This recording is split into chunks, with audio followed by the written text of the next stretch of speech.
So I consistently get messages from you about health issues, especially chronic health issues. And so I wanted to do this show because I think it's relevant to a lot of us, including me. So I got a message from Antonella, and she says, my issue is ulcerative colitis. Do lots of meditation and yoga. Still struggle. What words can I use? Please, can you help me? And I really relate to Antonella because this sounds like she has chronic health issue with ulcerative colitis. Ulcerative colitis. I can't even say that word well.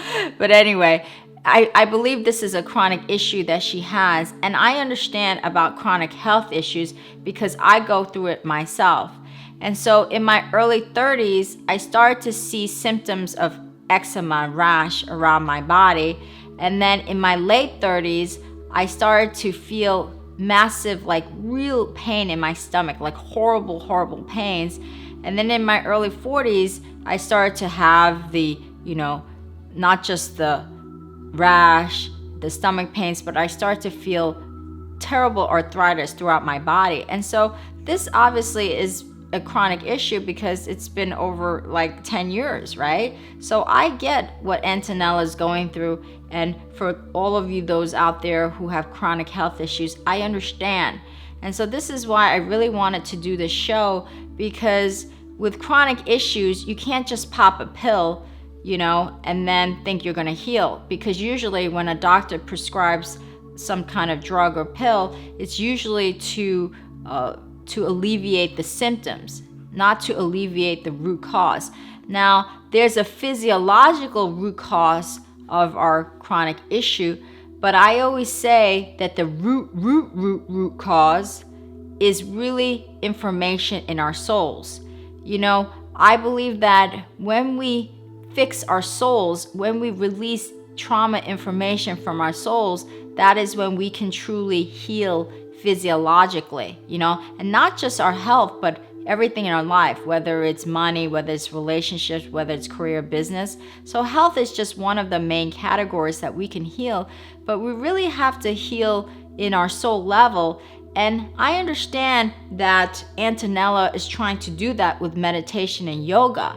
I get it. I get what she's doing, because it's frustrating when you think that you're healing in the soul level, but the symptoms come back. I understand that because I've gone through that many times, where I do lots of meditation. I do lots of, things like that, meditation mantras. And then I start to see the symptoms come back. And what I discovered about my own health is when I start to see those symptoms is when I feel stress, when I feel angry, when I feel frustrated, or anytime I have negative emotions. That's when my symptoms really start to come out, And so I made the association that the reason why my symptoms start to come out when I have those negative emotions is because I'm placing the wrong information in my soul, in my energy field, in the higher consciousness place of who we truly are.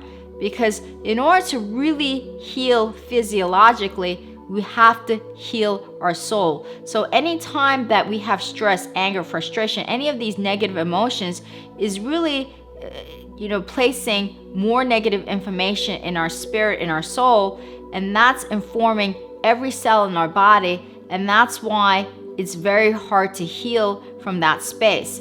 And so what I say about, for Antonella and for all those people out there, we have to really heal on the soul level. So I always say, and now I feel like I'm starting to sound like a broken record, that we're souls in a physical form, that our souls come into this body in this physical form to have physical life experiences. And so when we die, our body, our physical form dies, but our soul is eternal, and that soul carries all kinds of information. It carries information of trauma, of joy.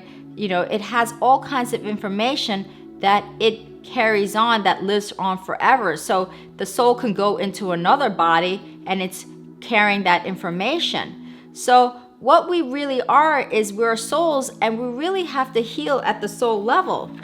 And so what's happening when we have this information in our soul, how it relates to our cell is that, for example, here I have cell number 1. Every cell in our body has a mind around it. It has two kinds of mind. It has a conscious mind and it has a deeper subconscious mind. Every cell has a mind around it, has intelligent awareness around it. Every cell in our body. And so as we provide negative information, negative thoughts, negative feelings of hate, frustration, stress, anger, feeling overwhelmed, depression, anxiety, we're giving that information to our consciousness, to our conscious field and then our subconscious field. We're giving that information and then our cells respond accordingly to this information. Every cell is organized based on this information. So if we're giving this negative information of hate, frustration, or whatever, of trauma to this cell, then the cell will organize based on that and head for disease. And so what's happening is, when we bring in a thought of like hate or resentment, it goes into our consciousness, right? And then as we keep holding on to that negative thought, it goes into our subconscious mind. And our subconscious mind is where it's more hardwired. It's like crazy glue. It's crazy glue. And so this is where we're mostly operating. We're mostly operating based on our subconscious mind. So our body is completely operating on a subconscious level because we don't tell our heart what to do. We don't tell our lungs what to do. We don't tell our liver what to do, right? Everything just runs. We don't give it instructions every minute what to do, right? So most of how we operate in our lives is really at our subconscious level. And this is where the hardwiring is. This is where the information is kind of glued. So if we want healing, we have to change the information, right? We have to change the information to joy, love, compassion, peace, serenity, so that we could give that information and change that information so that our cells can move in the direction of healing, right? And I understand that, Antonello, if you're watching this video, that you've been trying to do this. You've been trying to do step 2. You've been trying to give the right information. That's why you're meditating. You're doing yoga. You're trying to change the information for your healing. I understand that. And so what's happening a lot of times is that this subconscious mind, it's like I said, it's crazy glued. So even though you're doing your meditations and yoga, sometimes you're still not releasing that information. And for some people, it might take 2 years or 3 years or 1 year or two, for some people, it could be 3 months. It really depends on the individual of how long it takes to release that information. And sometimes it's a certain meditation or certain modality. It could be meditation, or it could be hypnotherapy, or it could be a certain type of yoga. It could be certain modalities work for different people.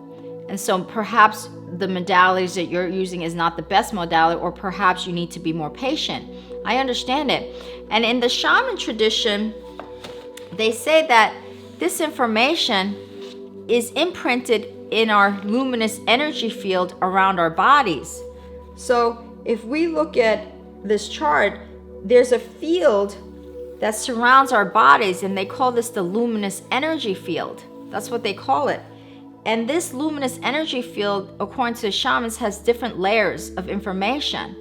And that information, they call it an imprint. So when we have trauma information, there's an imprint in here of that trauma.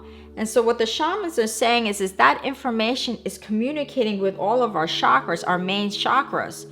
And so the chakra is the major meridians that creates healing or disease in our body. So when we have trauma information around our luminous energy field, this information is now communicating with our chakras, and our chakras are then organizing based on that. And then our chakras are energy fields that regulate our body. So if we place trauma information, it goes into our chakras, and then it spreads disease into our bodies. And this is what the shamans believe. So it's all based on information. And so what I realized about my own body, it's just all information, right? And having this chronic issue for over 10 years, is that what I notice is that when I get stressed, angry, resentful, frustrated, that's when really the symptoms start to come back. the symptoms come back, because it's logical that when I place negative information, that I'm going to head for disease. I'm going to head for the symptoms, right? That makes sense, right? So I made the association, oh, my symptoms really come out when I feel stress, when I feel angry, when I feel frustrated. And so when we have chronic issues, we feel frustrated, right? Because we want to heal. And now it's going on for years, it's going on for months. And why are we not healing? But that frustration alone is not serving our health. When we feel frustrated about healing, about not healing, then it's sending the wrong information. So the frustration alone is not the right information. And so I always say that our body, when I have these symptoms, it's really my greatest teacher.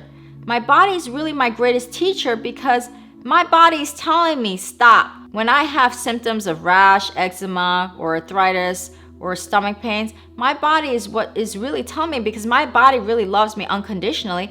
It's giving me a sign, it's giving me a warning, it's giving me a signal to stop that frustration feeling, to stop that negative emotions, to stop it. That's what it's really telling me. So my body is really my greatest teacher, right?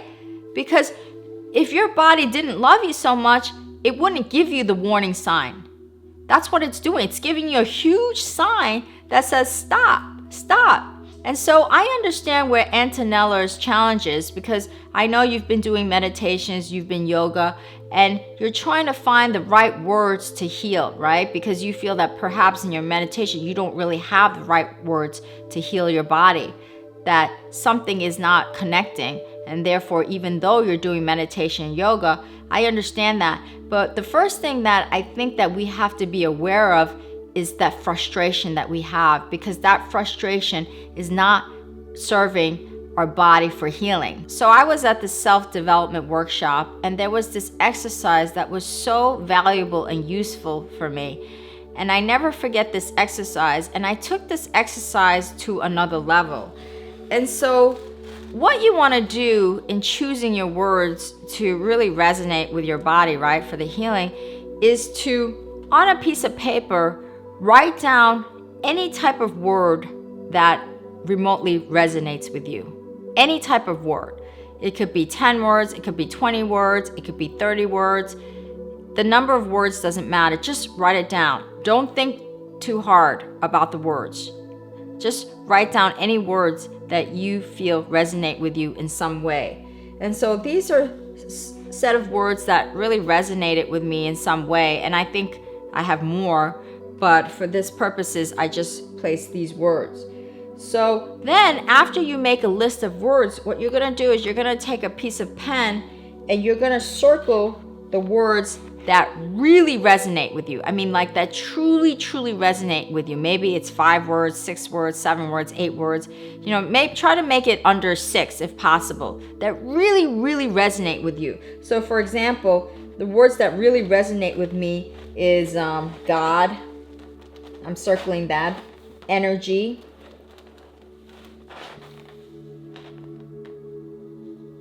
Love.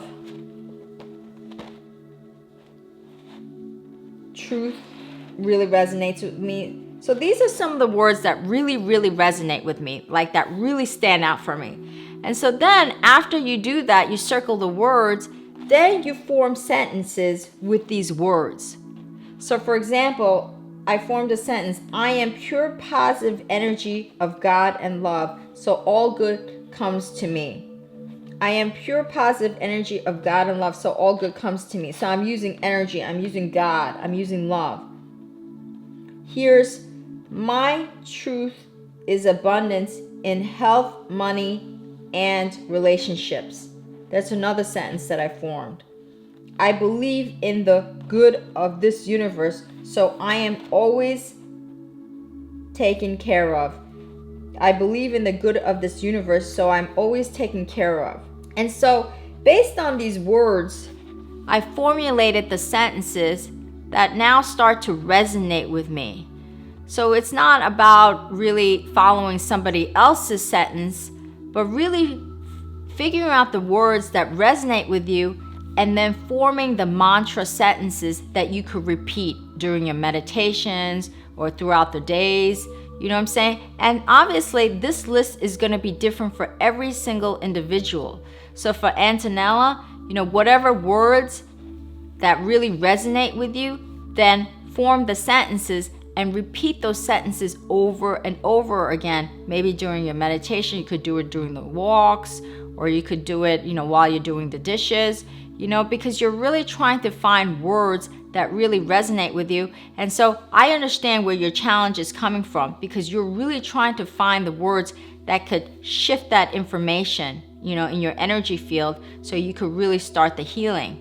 And so I think this is a really valuable exercise to really choose the words that will work for the healing. So I've gotten comments before from viewers who said, well, if it's all about information, then why does a baby have disease? Why are they born with disease when they're innocent babies? And so what I truly believe about babies who are born with diseases is, like I said, we are souls in a body, right? That soul is eternal, and that soul has information, and that information carries on to body to body to body. That information remains if it's not released, because it's all about the soul. And so what happens in a baby is that, the baby is really a soul first, right? It's this energy with vibrational frequency, and this soul is eternal, and it's just all information. And so then this information now comes into the stage of atoms, embryos, cells, right? Because this information is what creates the embryo. It starts to create the physical manifestation, the physical form. And then the baby, so this information goes into the embryo, the cells at this level, and then it's forming the tissues, the organs, right? So if you've got trauma information in this level, this embryo is going to form with trauma information, and it's going to form with disease. And so the tissues, the organs, the system of the body is going to have disease, because it's about this information. This is the foundation for all of the physical manifestations of these stages that happen. And so that's what I truly believe is happening with innocent babies, is that yes, they are absolutely innocent, but we have information in here that do not serve us, that go into the physical manifestations.